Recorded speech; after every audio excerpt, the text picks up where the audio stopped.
Pada musim panas tahun 1918, seorang perempuan di Strasbourg mulai menari di jalan. Awalnya, mungkin orang mengira itu hanya tindakan aneh. Satu orang bergerak tanpa musik. Di tengah kota, di bawah mata warga yang bingung. Hari masih berjalan seperti biasa. Tapi yang membuat kota panik adalah ia tidak berhenti. Jam berganti, hari berganti. Gerakannya terus berlanjut. Lalu sesuatu yang lebih aneh terjadi. Orang lain mulai ikut. Bukan seperti festival, bukan seperti pesta rakyat, bukan seperti tarian yang direncanakan. Mereka bergerak seolah-olah tubuh mereka masuk ke dalam pola yang sulit dihentikan. Peristiwa ini kemudian dikenal sebagai Dancing Plague of 1518 atau wabah tari 1518. Strasbourg saat itu bukan bagian dari Prancis modern seperti sekarang, tetapi berada dalam dunia politik Holy Roman Empire. Kota ini hidup dalam suasana Eropa awal modern yang penuh tekanan. Penyakit masih menjadi ancaman besar, panen bisa gagal, kelaparan bisa datang, kepercayaan religius sangat kuat, dan ilmu medis belum seperti hari ini. Dalam konteks seperti itu, kejadian aneh tidak hanya dianggap masalah kesehatan. Ia bisa dibaca sebagai pertanda, sebagai hukuman, sebagai kutukan, sebagai gangguan spiritual, atau sebagai penyakit yang belum punya nama. Itulah yang membuat Dancing Plague 1518 begitu menarik, karena ia berada di persimpangan antara sejarah, medis, psikologi, budaya, dan kepercayaan. Hari ini, kita bisa melihatnya sebagai misteri kolektif. Tapi, bagi warga Strasbourg saat itu, ini adalah krisis nyata. Bayangkan, kamu hidup di kota abad ke-16.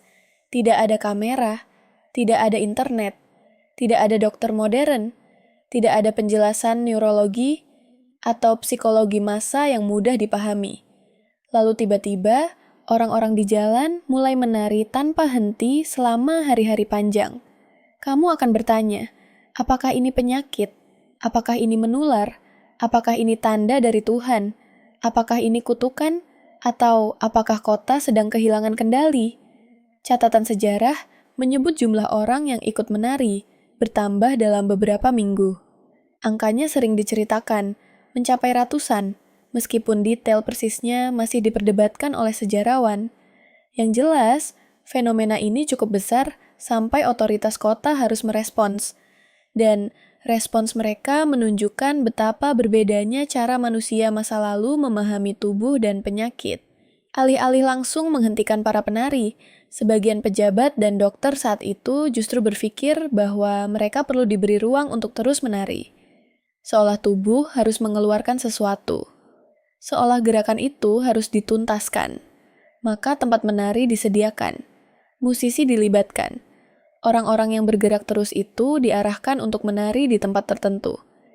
Tapi pendekatan ini tidak menyelesaikan masalah. Malah, dalam beberapa kisah, situasinya semakin berat. Disinilah misteri Dancing Plague menjadi lebih dalam. Karena pertanyaannya bukan hanya, kenapa orang-orang itu menari? Tetapi, kenapa sebuah kota percaya bahwa solusi terbaik adalah membiarkan mereka terus menari? Dan bagaimana satu kejadian aneh bisa berubah menjadi krisis yang dikenang lebih dari 500 tahun kemudian? Sampai hari ini, penyebab Dancing Plague 1518 masih diperdebatkan. Ada beberapa teori besar. Teori pertama adalah ergot poisoning. Ergot adalah jamur yang bisa tumbuh pada gandum hitam atau rye, terutama dalam kondisi lembab. Jika masuk ke makanan, senyawa di dalamnya bisa memengaruhi tubuh dan pikiran. Dalam beberapa kasus, ergot dikaitkan dengan kejang, halusinasi, dan gangguan fisik lain. Karena itu, sebagian orang pernah menduga bahwa warga Strasbourg mungkin mengonsumsi roti atau makanan yang terkontaminasi. Secara sekilas, teori ini terdengar masuk akal. Ada gejala aneh, ada gerakan tubuh yang tidak biasa, ada kondisi pangan yang mungkin buruk. Tapi teori ini punya masalah. Ergot bisa membuat tubuh terganggu, tetapi sulit menjelaskan bagaimana ratusan orang bisa bergerak dalam pola yang terlihat seperti tarian selama berhari-hari. Keracunan berat juga biasanya membuat orang sangat lemah, bukan mampu terus bergerak dalam durasi panjang.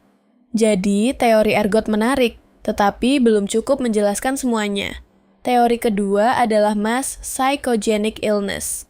Dalam bahasa sederhana, ini adalah kondisi ketika tekanan psikologis, ketakutan, dan keyakinan bersama bisa memicu gejala fisik pada banyak orang sekaligus. Bukan berarti orang-orang itu berpura-pura, bukan berarti mereka lemah, dan bukan berarti ini bahan ejekan. Tubuh dan pikiran manusia saling terhubung. Dalam situasi ekstrem, stres bisa muncul sebagai gejala nyata. Strasbourg pada awal abad ke-16 sedang menghadapi banyak tekanan. Krisis pangan, penyakit, kemiskinan, ketidakpastian, ketakutan spiritual, dan kehidupan sehari-hari yang berat. Dalam kondisi seperti itu, satu kejadian bisa menjadi pemicu. Ketika satu orang menari tanpa henti, orang lain yang hidup dalam ketakutan serupa bisa ikut terbawa. Apalagi jika masyarakat percaya bahwa tarian semacam itu berkaitan dengan kutukan atau santo tertentu. Di Eropa saat itu ada kepercayaan terkait Saint Vitus, yang dalam tradisi populer dikaitkan dengan tarian, penyembuhan, dan gangguan gerak tertentu. Jika masyarakat percaya bahwa seseorang bisa terkena kutukan atau pengaruh spiritual yang membuatnya menari, keyakinan itu bisa memperkuat penyebaran perilaku. Bagi orang modern, ini mungkin terdengar aneh, tapi kita harus membayangkan dunia mereka. Mereka tidak hidup dengan pengetahuan medis hari ini. Mereka hidup dengan campuran agama, tradisi, pengalaman kolektif, dan penjelasan medis lama.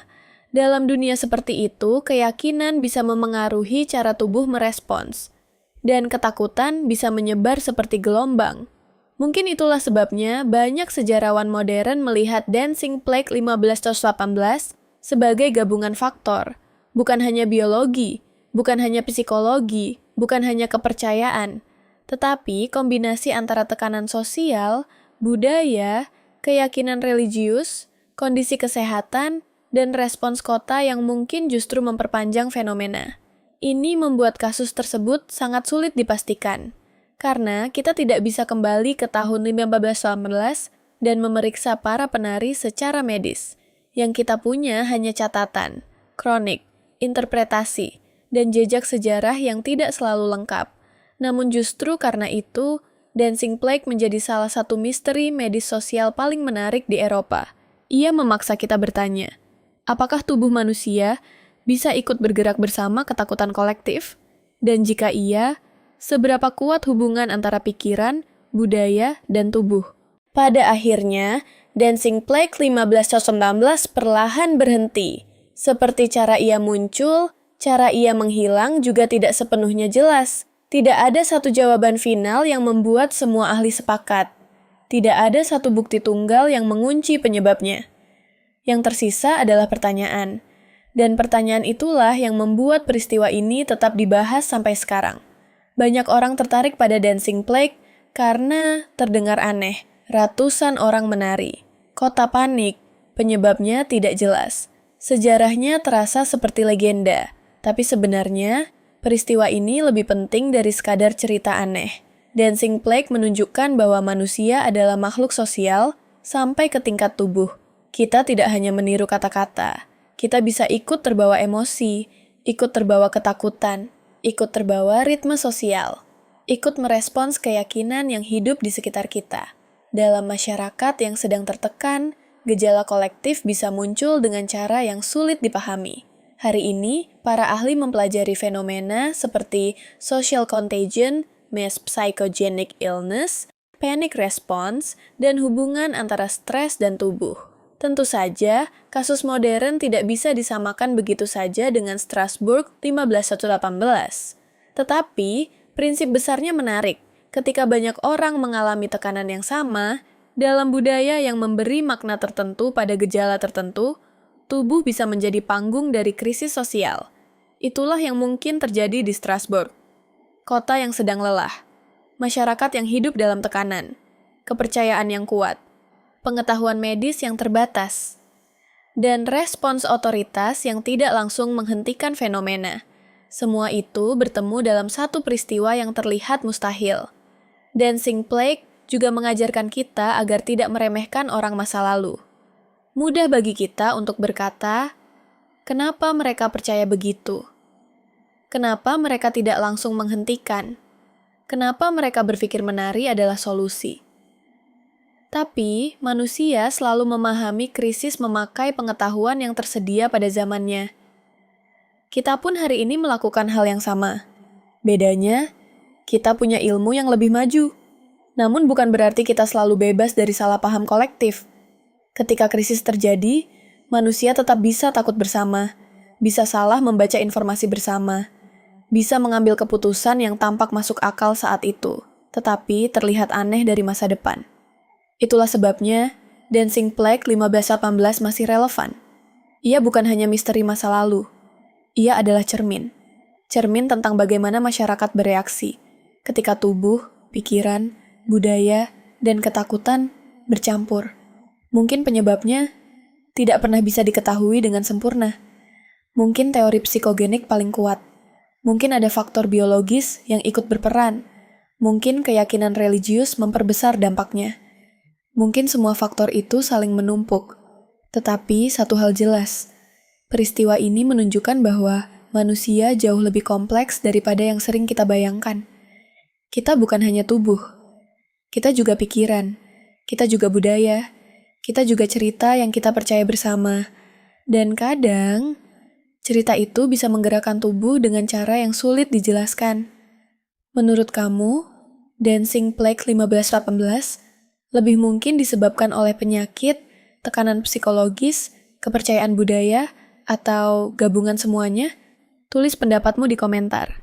Dan kalau kamu suka misteri sejarah, fenomena manusia, sains sosial, dan cerita aneh yang ternyata punya makna dalam, jangan lupa subscribe ke Inner Dataset. Karena kadang, misteri paling aneh bukan tentang hal gaib, tapi tentang manusia itu sendiri.